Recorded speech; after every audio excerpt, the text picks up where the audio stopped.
Hi, Tom Cole, the coach for Buckeye Cable and BCSN, and welcome into another edition of Sports Flash. It's certainly an honor and a privilege to be with a gentleman who's multi-talented, outstanding attorney. We were chatting off air, Jimmy, almost 2 decades as an outstanding attorney, and the reason you're here tonight, a great football official. Jim, you've always been a caretaker of the game. You've always cared about the game, cared about the coaches, and cared about the kids. So we're going to, tonight, kind of maybe relieve some fears that parents might have about the game of football. So first, Jimmy, let's get right into it. The rule changes, adjustments on high school football, targeting. Talk about targeting.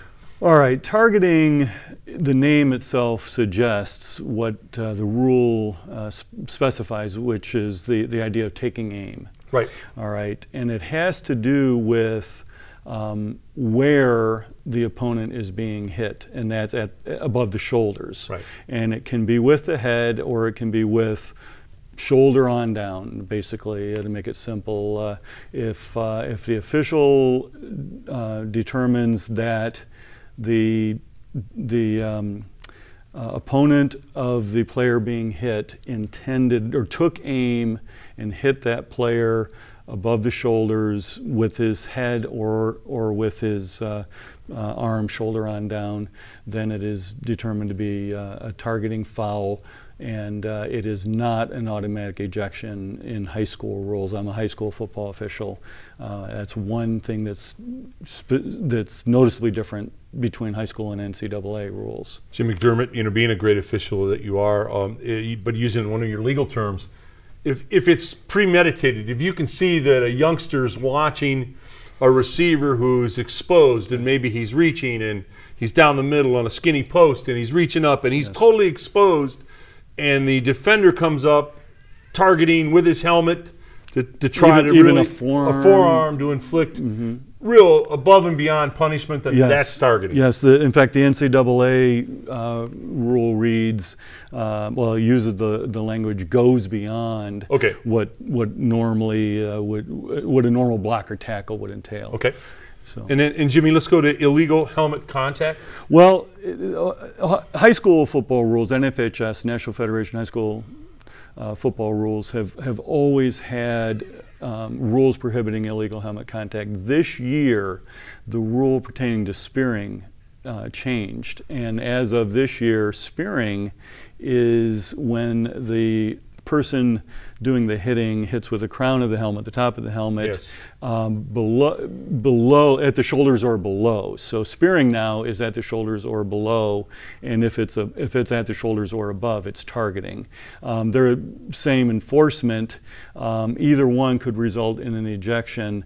The fans hear the words helmet to helmet a lot, and those words appear in the NFHS rules once, and it has to do with illegal helmet contact against a defenseless opponent. Jimmy, let me, there's certain helmet to helmets. Doing a game the other day, and they're double tights, they're in a power formation, pro eye with a little wing split out, but they run an ISO, and fullback lead blocker, tailback is low built to the ground. I mean, short, stocky kid. Coming up in the ISO hole, the fullback misses the block, slides off the linebacker. So here comes this tailback, low to the ground. He's like a fire hydrant. He's low to the ground, traction guy. He's in the hole. He drops his shoulder. He drops his head, which is a natural thing to do. You're not running straight up in between the ISO hole. I'll tell you that. So he drops down. The linebacker drops down to try and get his pads under the runner's pads, which he's taught to do. And boy, what you've got then, Jim, in the ISO hole is that and that. Yes. Now would you call that? I would not, on the way you've described that. Okay. And by the way, Dino Pinciotti and I had that collision decades ago. Veronica's and you're okay, and you're good. I somehow survived. Yeah, that, but you know what I mean. Those kind of collisions do happen. Yes, it's the Potter Stewart, Supreme Court Justice Potter Stewart definition of insanity. I can't define it, but I know it when I see it. Right. It's somewhat of that. The official has to determine did either of those players, because you can't rule out the ball carrier targeting or spearing. Sure. Did either of those players take aim and initiate contact either with the crown of the helmet at the shoulders or below, or with the helmet at all, or shoulder down to the hand. So you have leeway on that. Absolutely. To say, it's okay, not a hard it's in the and fast. ISO hole. Everybody drop pads, so we're okay here. Yeah, it's going to look ugly, and Yeah. it can result in a concussion. It Yeah. can, and the reason this is being discussed is concussions. Right. It's well known that concussions are a paramount concern from NFL on down, and that's rightful. And I actually brought a Sunday sports section of the Blade from the last Sunday of July. Great picture here from Bedford's Kicking Mules against Detroit Right. Catholic Central. Right. Wonderful game. Hopefully you guys will play it again someday on your classics. There's a quote here from Dan Ross, OHSAA Commissioner of the Ohio High School Athletics. John's Yep. brother. There will always be a risk for concussion, but football is safer now than it has ever been, and that's true. I'm not going to second guess even if I disagree, but it's absolutely true. It's safer now than it has ever been, and these guidelines will make it even safer. He's talking about rules changes that deal with concussion protocol, and we've got some quotes here from coaches Dempsey, Coach Bell, Jerry Belvert Whitmer. Coach Dempsey's quote is, "I feel better about kids playing football now than ever because of the awareness and the education and the protocol. We're much more aware, and when an event happens, the protocol for a kid's return is much safer."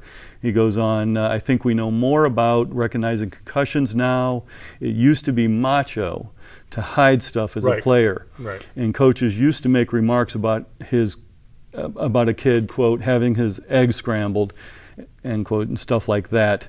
It's much different now. You might even have some things now that are labeled as a concussion that really aren't, but it's better to err on the side of caution than it is to ignore it, which is what used to happen." Coach Bell said the days of running a drill like bull in the ring are long gone at the high school level. I agree. You know, the thing is, Jim, of course, those sports section, they do a great job Yes, in the Blade. But absolutely. the thing is, there are also other things that are happening to make it safer. And, you know, the story of the Ohio State defensive coach who happened to just run into a rugby tackling YouTube video.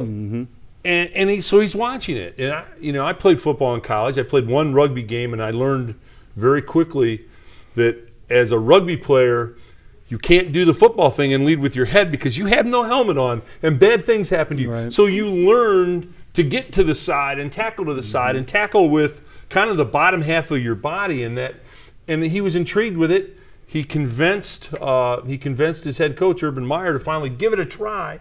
They implemented it a year ago. They went from one of the poorer initial tackling teams in the country to one of the best, and they cut down on the injuries and the concussions. So this rugby tackling could become a thing. And players being ejected and not being able to finish a game or start the first half of the next game, which is huge. I've seen it this year. Most you couldn't miss. We had Sandusky St. Mary a couple Saturdays ago, and wrestling. A lot of wrestlers there. A great wrestling program, and they were absolutely implementing that technique, and it was very effective. And that's another way that football. It's not only safer than it's ever been, as Commissioner Ross said, it's still a great game. Absolutely. I'm not sure that they call me Assassin Jack Tatum. I'm not sure that's a great thing, to have in the game. The NFL, and we're not talking about the NFL. We're talking about college and high school and grade school and CYO. Hey, the NFL is culpable in that, let's face it, from the 60s to the 70s and the 80s, they promoted videos of incredible hits that they sold and made millions of dollars on, and they were on all their promos. So they promoted that as a package. Now they're not doing it because of the legality of it, and rightly so, and they're trying to change that game also. But we're concerned about high school, and to summarize this, Jim, great official that you are, you're saying the high school game is safer than it's ever been, and mom and dad don't have to be as worried. There's risk in anything. You know, Nick Eddy got off the bus playing for the Detroit Lions, of Notre Dame All-American.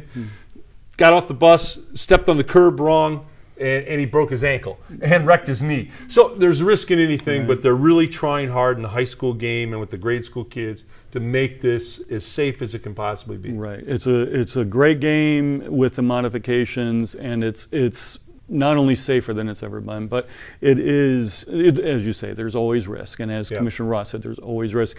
I've mentioned Sonny Bono, who went on to become a mayor, one of the medium-sized cities of California. I can't remember which city. And Liam Neeson's now deceased wife, Natasha Richardson, film actress. Both of them, she had a concussion, and it wasn't handled properly. I'm not gonna. I'll take that back. Strike that. But she had a concussion. She ended up dying, and Sonny Bono also hit a tree.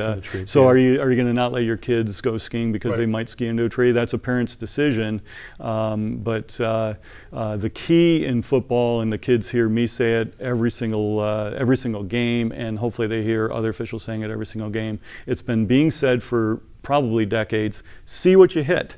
If you put your head down, you're taking a risk not only of getting a penalty, but worse for yourself. Not for your opponent so much, but for yourself. See what you hit. I still think too, Jim, you know, as far as the safety of the helmet, I know they've improved it from the days when we played, and that's a plus. But I still say if you took 5 men and 5 women from NASA and locked them in a room with a helmet, and they don't come out till lunchtime until they come up with something. I think there's technology out there. I hope so. There's a number of things that they're working on, new helmets that I think would ameliorate a lot of that. Anything that would assuage the concerns of parents. Football can do so many things for a young man, and nowadays discipline, young women, hard work, character. And I understand the concern, but anything that would assuage their concerns. I didn't have a freshman game today. I originally did. I've gotten a bunch of I know numbers are down, and we understand it. Well, Jim, we never have a concern when you're on. You're a great official, and you care about the game and care about the kids, and we thank you so much for all your hard work in the sport of football. You guys are the best thing that could have happened to high school football in our area. Thanks so much, Jim. All right, thank you. Really appreciate it. Tom Cole for BCSN and Sports Flash.